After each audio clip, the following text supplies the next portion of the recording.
Hello, c'est Tony, j'espère que tu vas bien. Dans cette vidéo, on va voir qu'est-ce que le bac pro assistant en architecture. Oui, donc le bac pro TEBA, technicien d'études du bâtiment, assistant en architecture, permet de devenir dessinateur DAO dans une agence d'architecture.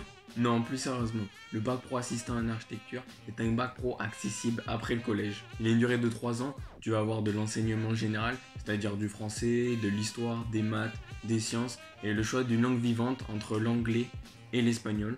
Tu vas avoir également un enseignement technique, c'est-à-dire du dessin technique à la main sur une table à dessin, avec aussi du DAO. Le DAO, c'est du dessin assisté par ordinateur. Généralement, la première année, vous commencez avec du SketchUp et de l'AutoCAD. Donc SketchUp est un logiciel 3D, AutoCAD un logiciel 2D.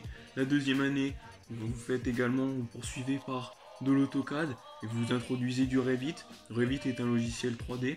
Et ensuite, la troisième année, vous laissez de côté AutoCAD et vous faites essentiellement du Revit. Ensuite, tu auras également de l'avant-maîtrise, donc tout ce qui va être quantification des matériaux. Quand vous aurez économisé la construction, vous allez faire de la quantification des matériaux, c'est-à-dire calculer la quantité de matériaux nécessaires, par exemple, à un endroit précis.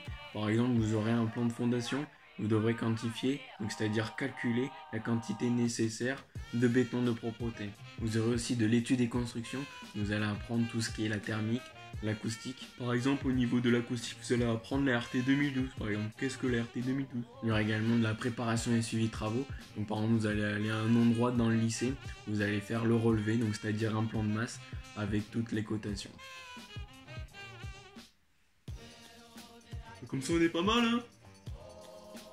Vous aurez aussi de l'histoire de l'architecture, donc c'est-à-dire un peu l'évolution de l'architecture de l'Antiquité à nos jours. Vous allez apprendre que par exemple, la Sagrada Familia est une architecture gothique. Durant ces 3 années d'études, tu auras 22 semaines de stage réparties sur ces 3 années. La première année, tu auras 2 fois 3 semaines, 3 semaines dans une entreprise de gros œuvres et 3 autres semaines dans un cabinet d'architecte. La deuxième année, tu auras 2 fois 4 semaines, 4 semaines dans une entreprise de seconde œuvre, donc de préférence dans une entreprise de plâtrerie. Finalement, tu vas pouvoir voir les différents corps d'état, donc c'est-à-dire le menuisier, le plombier, l'électricien. Et 2 fois 4 semaines dans une agence d'archi.